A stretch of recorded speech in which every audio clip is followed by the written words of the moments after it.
இந்த தேர்தலை பொறுத்தவரை ஒரு இனத்தை பாதுகாக்க வேண்டிய தேர்தல் என்று நான் சொல்லியிருக்கிறேன். மாண்புமிகு பிரதமர் அவர்கள் இங்கே வந்திருக்கும் பொழுது பல வேலைகளை செஞ்சிருக்காங்க. அவர் போனாங்க, அப்பயே மக்கள் சொல்லிட்டாங்க இங்க எங்களுக்கு வேலை இல்லை அப்படின்னு ஒரே கூட்டத்தை வந்து மீண்டும் மீண்டும் திருப்பி அனுப்பிச்சு அந்த வீடியோலாம் நீங்கள்லாம் பார்த்துருப்பீங்க. இன்று சமூக ஊடகங்கள் பல சிறப்பாக அந்த பணியை செய்து கொண்டிருக்கிறார்கள். ஆனால் ஒவ்வொரு களப்பணியாளரும், ஒவ்வொரு போர் வீரனும், கள வீரனும் சமூக ஊடகத்தில் நீங்கள் எல்லோரும் எங்களுக்கு துணை கொடுக்க வேண்டும், எல்லோரும் நிச்சயமாக சமூக ஊடகங்களுக்கு மிகப்பெரிய அளவுக்கு நீங்கள் எல்லோரும் வந்து சேர வேண்டும் என்ற அந்த கோரிக்கையும் நான் இங்க வைக்க கடமைப்பட்டிருக்கிறேன். ஏன்னா அவங்க கட்சி வளர்க்க நம்மலாம் வீடு வீடா போய் திண்ணை பிரச்சாரம் செஞ்சு கட்சி வளர்ப்போம். எதிரன் அப்படி கிடையாது. வெறும் வாட்ஸ்அப்பு, வெறும் பேஸ்புக், அங்கேயும் போய் கட்சியை வளர்க்கலாம். வளர்க்கிற மாதிரி வளர்ந்த மாதிரி ஒரு சூழலை உருவாக்கும்.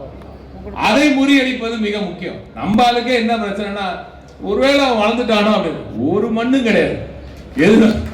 எதிர்வரும் தேர்தலில் பல லட்சம் வாக்குகளில் மிகப்பெரிய அளவு வாக்குகள் வித்தியாசத்தில் மிகப்பெரிய அளவில் நமது அருமை நண்பர் ராஜ்குமார் அவர்கள் வெற்றி பெறும் பொழுது எதிரணியர் மண்ணை கவ்வும் பொழுது எது உண்மை என்று நிச்சயமாக தெரியும்.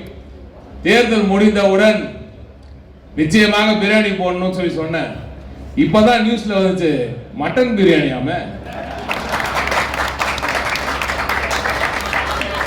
அதனால சுவையான ஆட்டு பிரியாணி ரெடியாக இருக்கிறது. மகத்தான வெற்றி இந்த கோவைக்கு காத்திருக்கிறது. நன்றி, வணக்கம்.